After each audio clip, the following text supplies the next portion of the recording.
Hello दोस्तों, यदि आप हमारे चैनल से नए जुड़े हैं तो हमारे चैनल एवी लाइव को सब्सक्राइब जरूर करें और अपने दोस्तों में शेयर करें। बता ए आईना, मुझसे ना तो कुछ छुपा, बता इस दुनिया में खूबसूरत कौन है? कौन है खूबसूरत? तू और कौन? कहते हुए आईना जोर जोर से हंसने लगता है। अब तो भी इस दुनिया वालों की तरह मेरी हंसी उड़ा रहा है। कहते हुए वो लड़की गुस्से में एक बदसूरत चाह में बदल जाती है। कोई हो ना हो खूबसूरत, मैं हूँ सबसे खूबसूरत। अब जो आईना मेरी हंसी उड़ा रहा था, अब यही है मेरा घर।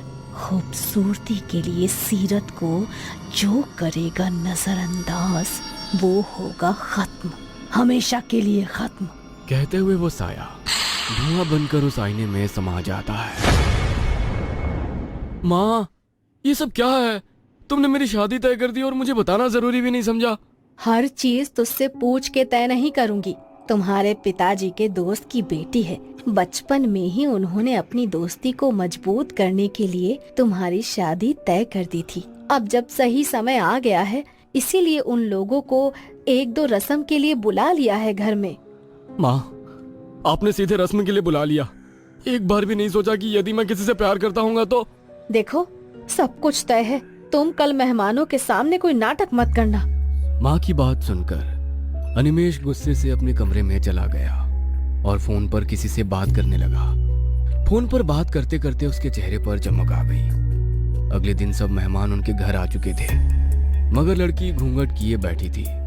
ये बात अनिमेष और उसकी माँ उषा जी को बहुत अजीब लगी। अरे ये क्या, तुमने मुंह क्यों ढक रखा है? अपना चेहरा तो दिखाओ बेटी। अरे भाभी जी, वो थोड़ी सी शर्मीली है, अभी आप लोगों को जानती नहीं है ना, इसीलिए शर्मा रही है। शादी के बाद सब ठीक हो जाएगा।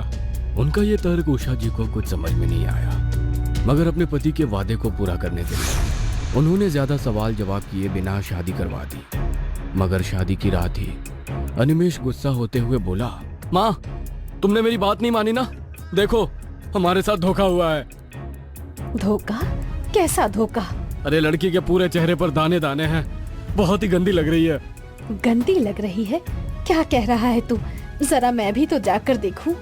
उषा जी उस लड़की को जाकर देखने लगी। उसके दाग वाले चेहरे को देखकर वो भी गुस्से में बोली, अच्छा, तो ये है तुम्हारे संस्कार, इसीलिए तुम लोगों ने चेहरा नहीं बताया था। ये तो सरासर धोखा है रूपिका। आई एम सॉरी, मैं आप लोगों को सब कुछ सच बताना चाहती थी, मगर मेरे घर वाले तैयार नहीं हुए। मेरी कोई गलती नहीं है। आप फिक्र ना करें, ये परमानेंट नहीं है, इनका इलाज चल रहा है, कुछ ही दिनों में ये ठीक हो जाएंगे। धीरे धीरे लड़की की मीठी आवाज, बोलने के लहजे और काम काज के तरीके से उसने उषा जी के दिल को तो पिघला दिया। मगर अनिमेष अभी भी नाराज था। उसकी ऑफिस की छुट्टी वाले दिन उषा जी बोली, बेटा, जो कुछ भी हुआ उसे भूल जा। अब वो तेरी पत्नी है, इस घर की बहू। उसके साथ अच्छे से रहा कर। चेहरे की सुंदरता का क्या है, आज है कल नहीं, मगर वो लड़की मन से सुंदर है बेटा। प्लीज माँ, मुझसे कोई बहस मत करो, मुझे कहीं नहीं जाना। तभी उसके फोन पर किसी का फोन आया तो बात करते हुए अनिमेष मुस्कुराने लगा। ठीक है माँ, मैं उसे अपने साथ ले जाता हूँ। अनिमेष रूपिका को पहली बार बाहर लेकर जा रहा था, इसलिए वो बहुत एक्साइटेड थी। वो अच्छे से तैयार होकर अनिमेष के साथ घूमने निकल गई। अनिमेष उसे पहाड़ों पर घुमाने के लिए ले गया। अनिमेष किसी से फोन पर बातें करते हुए आगे तेजी से चल रहा था। रूपिका उसके पीछे पीछे धीरे धीरे चल रही थी। अनिमेष जी, प्लीज रुकिए ना। अनिमेष जी, मैं पीछे रह गई हूँ। अनिमेष जी। हाँ, तुम पीछे रहोगी तो मैं क्या करूँ? फटाफट चल नहीं सकती? नाम रूपिका और शक्ल। अरे इतना धीरे धीरे चलोगी तो कुछ घूम नहीं पाओगी। रूपिका धीरे धीरे आगे बढ़ रही थी। तभी उसे किनारे पर एक कांच चमकता हुआ नजर आया। अरे ये क्या है? कहते हुए उसने उस कांच को उठाया तो उसमें उसे किसी और का अक्स नजर आया। वो हैरान हो गई, मगर जैसे ही उसने दोबारा देखा तो उसी का अक्स था। मगर वो अक्स कांच पर कुछ ऐसे हिल रहा था मानो वो अक्स कांच पर ना होकर पानी पर हो। कितना अजीब सा कांच है, मगर दिख तो सुंदर रहा है। इसे अपने पास रख लेती हूँ। कहते हुए उसने उस कांच को अपने पास रख लिया, मगर तब तक अनिमेष काफी दूर चला गया था। रूपिका तेजी से कदम बढ़ाते हुए कुछ ही पल में उसके पास पहुंच चुकी थी। रूपिका को खुद हैरानी हो रही थी कि वो इतनी जल्दी कैसे चल पाई। अरे, तुम तो काफी पीछे रह गई थी, अचानक से यहाँ कैसे? तभी एक लड़की वहां आई और अनिमेष के गले लगकर खुश हो गई, और फिर उसने हिराकत भरी नजरों से रूपिका की ओर देखा। फिर उन्होंने आंखों ही आंखों में कुछ बात करी और वो लोग रूपिका के साथ आगे चलने लगे। पहाड़ की चोटी पर पहुंचने के बाद, जहां पर बहुत कम लोग थे, वहां से उन्होंने सेल्फी खींचने के बहाने रूपिका को धक्का दे दिया। चलो, जान छूटी। अब हमारे मोबाइल में भी प्रूफ है कि हम सेल्फी खींच रहे थे जब ये हादसा हुआ। तुमने बहुत अच्छा प्लान बनाया था। सांप भी मर गया, लाठी भी नहीं टूटी। बस कुछ दिनों में हम दोनों एक हो जाएंगे। मैं भी बहुत दिनों से इसी का इंतजार कर रही थी। अब आंटी को भी हमारी शादी से कोई ऐतराज नहीं होगा। कहते हुए वो लड़की हंसने लगी और वो दोनों रूपिका के गिर जाने का शोर मचाने लगे। कोई है? प्लीज हेल्प मी, मेरी वाइफ यहाँ गिर गई है। उसकी आवाज सुनकर बहुत सारे लोग वहाँ पर इकट्ठे हो गए। कुछ देर में पुलिस वहाँ पर आ गई और अपनी टीम के साथ रूपिका को ढूंढने लगी, मगर उन्हें कहीं भी रूपिका नहीं मिली। सर देखिए, नीचे बहुत गहरी खाई है, अभी रात होने वाली है।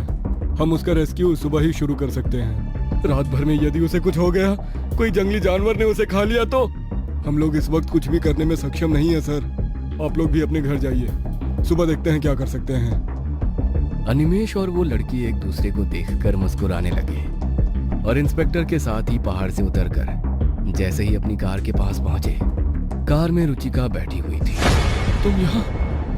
तुम तो हाँ जी, मैं बहुत देर से आपका यहाँ पर इंतजार कर रही थी। तुम पहाड़ पर क्या कर रहे थे?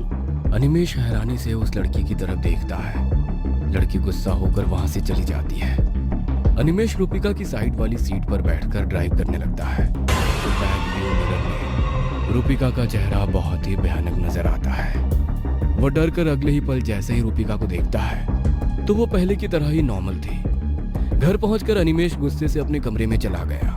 रूपिका, क्या हुआ है इसे? ये इतने गुस्से में क्यों है? रूपिका रहस्यमयी तरीके से मुस्कुराते हुए अनिमेष के पीछे पीछे अपने कमरे में चली गई। देर रात पलंग तेजी से हिलने लगा। रूपिका, ये क्या कर रही हो? कहते हुए वो जैसे ही पीछे पलटा, रूपिका वहां पर नहीं थी। वहां पर था तो वो कांच था जो रूपिका ने पहाड़ पर से उठाया था। ये कांच? ये यहाँ कहाँ से आया और ये इतना अजीब सा क्यों है? जैसे ही अनिमेष ने उस कांच को उठाया, एक बहुत ही भयानक सी आकृति उसमें नजर आ रही थी। बता, इस दुनिया में सबसे खूबसूरत कौन है? मैं? और कौन? और कौन? मैं।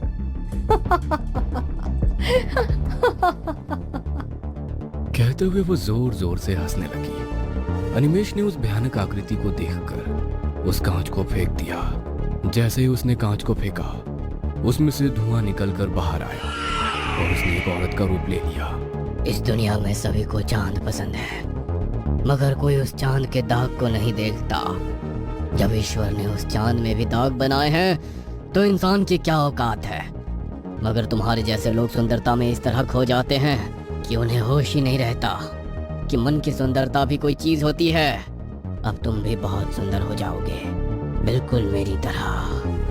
कहते हुए उस साई ने अनिमेष का हाथ पकड़ा तो उसके पूरे शरीर पर दाने दाने हो गए। उसमें से रक्त और मवाद बह रहा था। नहीं, ये नहीं हो सकता। तुम मेरे साथ ऐसा कुछ नहीं करोगी। इससे अच्छा कि तुम मुझे मार दो। कुरूप इंसान का मजाक उड़ाने वाले हर व्यक्ति के साथ ऐसा ही होगा। अब ना ही तू जी पाएगा और ना ही मर पाएगा। बोलते हुए वो साया फिर से उस कांच में समा गया। बता है आईना, बता इस दुनिया में सबसे सुंदर कौन? मैं। और कौन? मैं। और कौन? कहीं आप भी तो सुंदरता को चाहने वालों में से तो नहीं है?